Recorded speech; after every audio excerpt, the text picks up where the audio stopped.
ಮುಂಬೈ ಮಹಾನಗರಕ್ಕೆ ಸಮಾನವಾಗಿ ಬೆಳೆಯುವ ಎಲ್ಲ ಅರ್ಹತೆಯು ದಕ್ಷಿಣ ಕನ್ನಡ ಜಿಲ್ಲೆಗಿದೆ. ಆದರೆ ಅದಕ್ಕೆ ತೊಡಕಾಗಿರುವ ಮತೀಯ ಶಕ್ತಿಗಳನ್ನು ಹತ್ತಿಕ್ಕಿ ಶಾಂತಿಯ ತೋಟ ನಿರ್ಮಾಣ ಮಾಡುವಲ್ಲಿ ಪೊಲೀಸ್ ಇಲಾಖೆ ಕ್ರಮ ವಹಿಸಬೇಕು ಎಂದು ಗೃಹ ಸಚಿವ ಡಾಕ್ಟರ್ ಜಿ ಪರಮೇಶ್ವರ್ ನಿರ್ದೇಶನ ನೀಡಿದ್ದಾರೆ. ನಗರದ ಪೊಲೀಸ್ ಲೇನ್ನಲ್ಲಿ ಮಂಗಳೂರು ನಗರ ಮತ್ತು ಬೆಳ್ಳಾರಿ ಪೊಲೀಸ್ ನೂತನ ವಸತಿ ಗೃಹ ಸಮುಚ್ಚಯಗಳ ಉದ್ಘಾಟನೆ ಮತ್ತು ಸುಬ್ರಹ್ಮಣ್ಯ ಪೊಲೀಸ್ ಠಾಣೆ ಹಾಗೂ ಪಾಣೆಮಂಗಳೂರು ಸಂಚಾರಿ ಪೊಲೀಸ್ ಠಾಣೆಗಳ ಉದ್ಘಾಟನೆ ನೆರವೇರಿಸಿ ಅವರು ಮಾತನಾಡುತ್ತಿದ್ದರು. ಗೃಹ ಸಚಿವನಾಗಿ ಅಧಿಕಾರ ಸ್ವೀಕರಿಸಿ ಪ್ರಥಮ ಭೇಟಿ ನೀಡಿದ ಜಿಲ್ಲೆ ದಕ್ಷಿಣ ಕನ್ನಡ.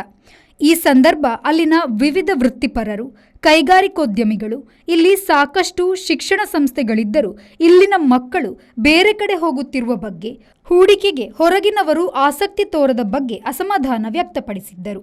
ತಮ್ಮ ಸ್ನೇಹಿತೆಯರ ಜೊತೆ ಕಾಫಿ ಕುಡಿಯಲು ಹೋಗುವುದು ತಪ್ಪು ಎನ್ನುವ ಪರಿಸ್ಥಿತಿ ಇದೆ. ಹಾಗಾಗಿ ಇಲ್ಲಿನ ಕೋಮುವಾದಿ ಶಕ್ತಿಗಳನ್ನು ಹತ್ತಿಕ್ಕಲು ಕಮ್ಯುನಲ್ ಟಾಸ್ಕ್ ಫೋರ್ಸ್ ರಚನೆ ಮಾಡಿದ್ದೆ. ಅದು ಪರಿಣಾಮಕಾರಿಯಾಗಿ ಕೆಲಸ ಮಾಡುತ್ತಿದೆ. ಇದರಿಂದಾಗಿ 50% ಇಂತಹ ಕೋಮು ಸಂಘರ್ಷಗಳನ್ನು ಹತ್ತಿಕ್ಕಲು ಸಾಧ್ಯವಾಗಿದೆ. ಇಲ್ಲಿ ಶಾಂತಿಯಿಂದ ಜನ ಬದುಕುವ ವಾತಾವರಣ ನಿರ್ಮಾಣವಾಗಬೇಕು. ಅದಕ್ಕೆ ಪೂರಕ ವಾತಾವರಣ ಸೃಷ್ಟಿಯಾಗಬೇಕು.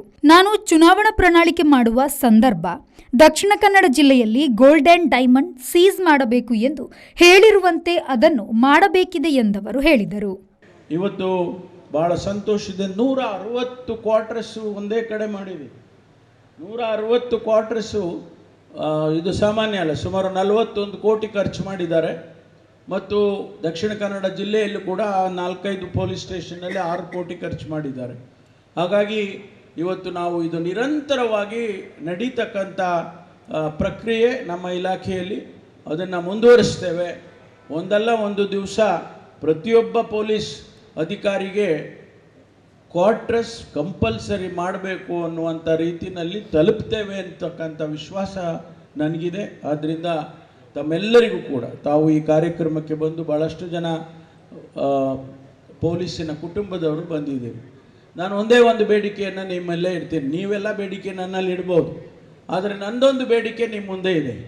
ಪ್ರತಿಯೊಬ್ಬ ಮಗ ಆಗಲಿ ಮಗಳಾಗಲಿ, ಪೊಲೀಸ್ ಇಲಾಖೆಯಲ್ಲಿ ಕೆಲಸ ಮಾಡುವ ಕಾನ್ಸ್ಟೇಬಲ್ ಇರ್ಬೋದು ಅಥವಾ ಬೇರೆ ಯಾವುದೇ ಅಧಿಕಾರಿ ಇರ್ಬೋದು, ನಿಮ್ಮ ಮಕ್ಕಳನ್ನು ವಿದ್ಯಾವಂತರನ್ನಾಗಿ ಮಾಡಬೇಕು.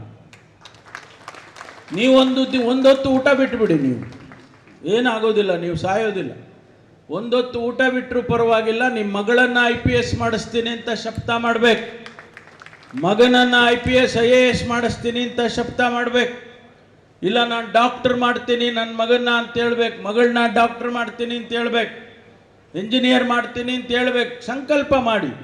ದೇವಸ್ಥಾನದಲ್ಲಿ ಹೋಗಿದ್ರೆ ಸಂಕಲ್ಪ ಮಾಡ್ಕೊಳ್ಳಿ ಅಂತ ಹೇಳಲ್ವ ಪೂಜಾರಪ್ಪ? ಹೇಳೋದಿಲ್ಲಂದ್ರೆ ಅರ್ಚಕರು ಹೇಳ್ತಾರೆ, ಮೊದಲು ನೀವು ಸಂಕಲ್ಪ ಮಾಡ್ಕೊಳ್ಳಿ ಅಂತಾರೆ. ನಾವು ಸಂಕಲ್ಪ ಮಾಡ್ಕೊಳ್ತೀವಿ. ಹೌದು ನಾನು ಇದಾಗಬೇಕು ಅದಾಗಬೇಕು ಅಂತ ಎಲ್ಲ ಹೇಳೋದಿಲ್ವಾ ಗಫೂರ್? ನೀವು ಹೇಳೋದಿಲ್ಲ. ಅವನು ಹೇಳಿದರೆ ಇಷ್ಟೊತ್ತಿಗೆ ಅವನು ಮಂತ್ರಿ ಆಗಿರೋನು. ಹೇಳೇ ಇಲ್ಲ, ಒಂದಿನೂ ಹೇಳಲಿಲ್ಲ.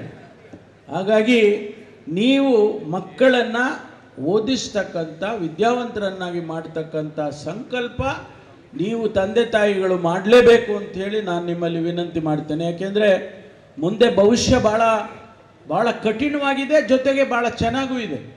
ವಿಧಾನ ಪರಿಷತ್ ಸದಸ್ಯ ಐವನ್ ಡಿಸೋಜ ಮಾತನಾಡಿ, ಡ್ರಗ್ಸ್ ಮತ್ತು ಟ್ರಾಫಿಕ್ ಸಮಸ್ಯೆ ನಿಯಂತ್ರಣವು ಮಂಗಳೂರಿನಲ್ಲಿ ಪೊಲೀಸರಿಗೆ ದೊಡ್ಡ ಸವಾಲಾಗಿದೆ. ಪೊಲೀಸರ ನೂತನ ಕ್ವಾರ್ಟರ್ಸ್ ಶಾಸಕರ ಭವನದಷ್ಟೇ ಉತ್ತಮವಾಗಿದೆ. ಪರಮೇಶ್ವರ್ ಗೃಹ ಸಚಿವರಾದ ಬಳಿಕ ಪೊಲೀಸ್ ಇಲಾಖೆಯಲ್ಲಿ ಆಮೂಲಾಗ್ರ ಬದಲಾವಣೆಗಳಾಗಿದೆ ಎಂದು ಹೇಳಿದರು. ವ್ಯವಸ್ಥೆಯಲ್ಲಿ ಆಗಬೇಕಾದ ಬದಲಾವಣೆಗಳು.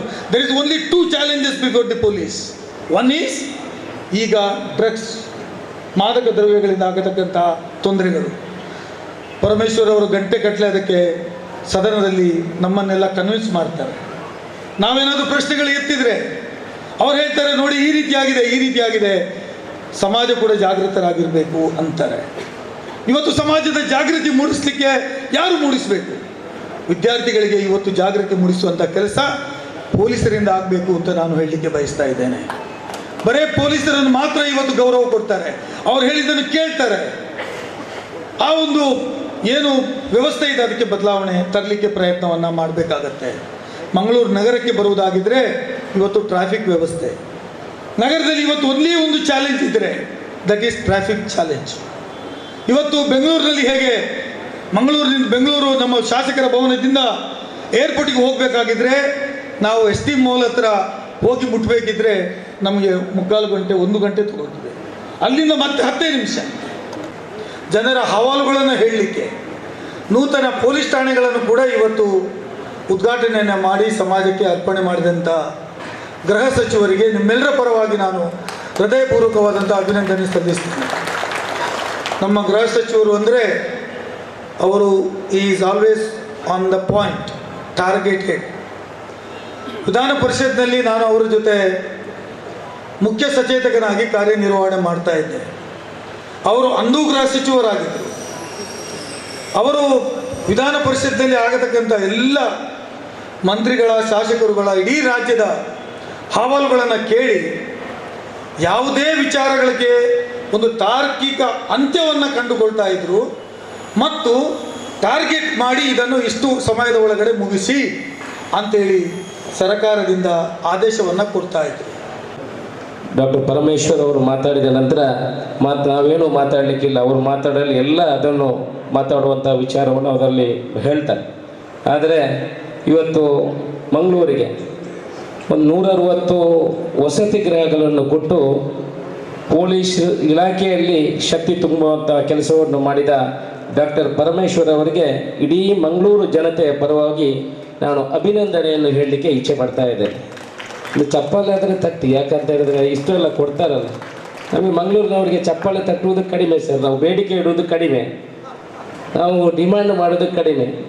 ಆದರೆ ನಾವು ಹೇಳುವುದನ್ನು ಎಲ್ಲ ನಾವು ಯಾವುದಾದ್ರೂ ಒಂದು ಬೇಡಿಕೆಯನ್ನಿಟ್ಟರೆ ಅದನ್ನು ಸ್ವಲ್ಪನೂ ತಪ್ಪದೇ ಮಾಡುವಂಥವರು ನಮ್ಮ ಗೃಹ ಮಂತ್ರಿಗಳಾದ ಡಾಕ್ಟರ್ ಪರಮೇಶ್ವರ್ ಅವರು.